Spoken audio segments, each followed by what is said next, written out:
नमस्कार दोस्तों, स्वागत है आप सभी का दिल से दिल की बातें के एक बहुत ही थॉट प्रोवोकिंग एपिसोड के साथ। अभी हाल ही में एक 16 साल के बच्चे ने अपनी जिंदगी खत्म कर दी एक नोट के साथ, जिसमें लिखा था कि मैं अपने पेरेंट्स, टीचर्स, कोचेस सभी की बहुत इज्जत करता हूँ, उन्हें बहुत प्यार करता हूँ, वो भी मुझे बहुत प्यार करते हैं और वो चाहते हैं कि मैं अपनी स्टडीज में टॉप परफॉर्मेंस दूं। बट मैं इस हाईली कॉम्पिटिटिव वर्ल्ड में बहुत ज्यादा प्रेशर फील कर रहा हूं। एक स्लिप अप किसी भी बच्चे को दुनिया का सबसे छोटा इंसान बना देता है, लूजर बना देता है, और ऐसा ही कुछ हुआ उस बच्चे के साथ। बहुत कष्ट हुआ ये पढ़कर। तो उसके बाद मैंने कुछ बच्चों से बात करी जिनके मार्क्स कम आए थे। कितने कम? 85-90% से कम। तो उन्हीं में से एक बच्चे की बात बताती हूँ। वो बोला कि मेरे 89% आए हैं। ऑनेस्टली बोलूं तो मैंने इतने ही एक्सपेक्ट किए थे।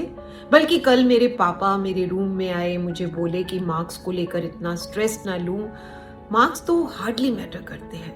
तो आज जब मेरा रिजल्ट आया मैं खुश था, सेटिस्फाइड था, क्योंकि मैंने इतने ही मार्क्स एक्सपेक्ट किए थे।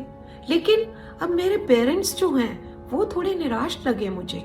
वो मुझसे बोले कि हमने तो सोचा था कि तुम्हारे 90% से ऊपर मार्क्स आएंगे, तुमने तो हमें 1% से फेलियर बना दिया। तुमने पूरा टाइम केयर नहीं करी, केयरलेस रहे, सारा साल बर्बाद कर दिया। वो बच्चा दुखी होकर बोला कि मैंने जो मेहनत की उसे किसी ने नहीं देखा। मैं मैथ्स में वीक था, प्री बोर्ड्स में मेरे सिर्फ 30 आए थे आउट ऑफ 100, और मैं बोर्ड्स में 92 मार्क्स लेकर आया 100 में से। उसकी तारीफ किसी ने नहीं की, बस उस सब्जेक्ट के पीछे पड़ गए जिसमें मैं ज्यादा स्कोर नहीं कर पाया। मेरा कंपैरिजन मेरे कजन्स, फ्रेंड्स, नेबर्स के साथ किया जा रहा है जिन्होंने मुझसे ज्यादा स्कोर किया। अब एक और बच्चे की बात बताती हूँ। वो बोला कि हमारे लिए बड़ी ही लाइफ थ्रेटनिंग सिचुएशन हो जाती है। एक तो जरा सी परसेंटेज कम होने की वजह से हमें सबसे अलग थलग कर दिया जाता है, और उसके ऊपर हम पर अलग अलग हथियारों की बौछार की जाती है। बच्चे की बातों में ना थोड़ा ह्यूमर था। बोला कि सबसे पवित्र हथियार है चप्पल, जिसका यूज किया जाता है हमारे ब्राइट फ्यूचर को शेप देने के लिए। Second weapon is Holi belt, जिसका यूज किया जाता है हमारी आईक्यू लेवल को बढ़ाने के लिए। Third weapon is the legendary combination, जिसमें चप्पल और बेल्ट दोनों को यूज किया जाता है जब मम्मी पापा दोनों मिलकर हमें दंड देने के लिए गठबंधन बना लेते हैं, और ये बड़ा ही घातक होता है। चौथा पवित्र हथियार है रिश्तेदार, जिनके पास एक शक्तिशाली जीभ होती है जिसमें से जहरीले शब्द निकलते हैं जो हमारे माता पिता के दिलों में लगी आग में घी का काम करते हैं, हमारे पेरेंट्स के गुस्से को और ज्यादा भड़का देते हैं। खैर, हम लोग भी अब ऐसी सिचुएशन से जिंदा निकल जाते हैं क्योंकि अब हम ट्रेंड हो गए हैं। बट सीरियसली हिल गई मैं ये सब सुनकर। क्या ये एक सही एटमॉस्फेयर है किसी बच्चे के ब्राइट फ्यूचर के लिए? क्या पेरेंट्स का इस तरह का व्यवहार बच्चे को ऐसा इंसान बना पाएगा जो बड़ा होकर एक कॉन्फिडेंट इंसान बन सके, एक रिस्पॉन्सिबल सिटीजन बन सके, जो खुलकर अपनी बात कर सके, जो अपने विचारों को एक्सप्रेस कर सके, जो अपनी हॉबीज, इंटरेस्ट, अपने चॉइसेस के हिसाब से अपना फ्यूचर सेट कर सके? क्या आपको नहीं लगता कि इन सभी चीजों के लिए आपके बच्चे को आपके प्यार और सपोर्ट की जरूरत है? बोलिए। सो प्लीज अपने बच्चों पर ज्यादा नंबरों के लिए प्रेशर डालना बंद करें। उन्हें सिखाएं, एनकरेज करें, इंस्पायर करें, बट जबरदस्ती ना करें। उन्हें समझने की कोशिश करें कि वो आपके एक्सपेक्टेशंस पर खरे क्यों नहीं उतर रहे हैं। हो सकता है कि कोई सब्जेक्ट उनके पसंद का ना हो सकता है कि उनका कोई टीचर सही ना हो सकता है कि उनके आसपास का एटमॉस्फेयर जो है वो खराब हो, कोई स्कूल में उन्हें भड़का रहा हो, बुली कर रहा हो, जिसकी वजह से उनका पढ़ाई में मन ना लग रहा हो। कोई भी रीजन हो सकता है, और आपका इस तरह से प्रेशर डालना सिचुएशन को और ज्यादा खराब कर सकता है।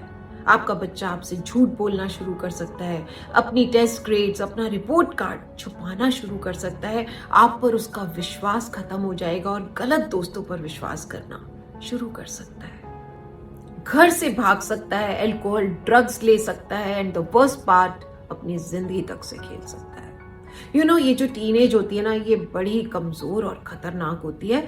बच्चे बड़ी आसानी से बाहर के लोगों की बातों पर विश्वास कर लेते हैं और इसीलिए कई बार बुरे लोगों के इजी टारगेट बन जाते हैं और बहुत से अपराध तक कर बैठते हैं। और मुझे नहीं लगता कि कोई भी पेरेंट्स चाहेंगे कि उनका बच्चा कुछ ऐसा करे।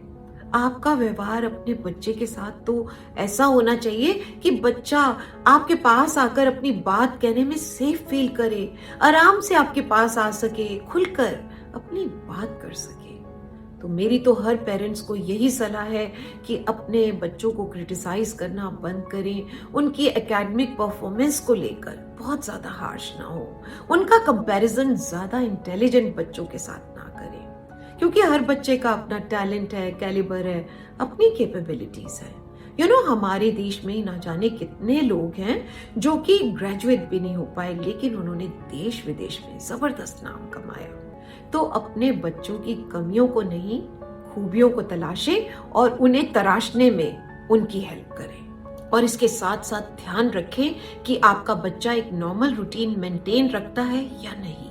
वो परिवार दोस्तों से कट तो नहीं रहा, उसकी भूख और नींद कम तो नहीं हो रही, उसे छोटी छोटी बातों पर गुस्सा तो नहीं आने लगा, वो अपने आप को चोट पहुंचाने की कोशिश तो नहीं कर रहा, क्योंकि ये सभी साइन हो सकते हैं डिप्रेशन के।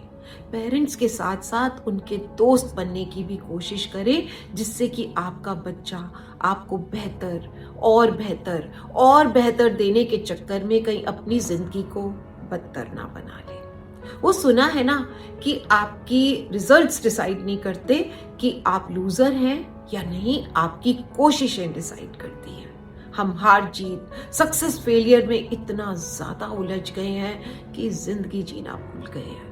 जिंदगी में अगर कुछ सबसे ज्यादा इंपॉर्टेंट है तो वो है खुद जिंदगी। Bye bye.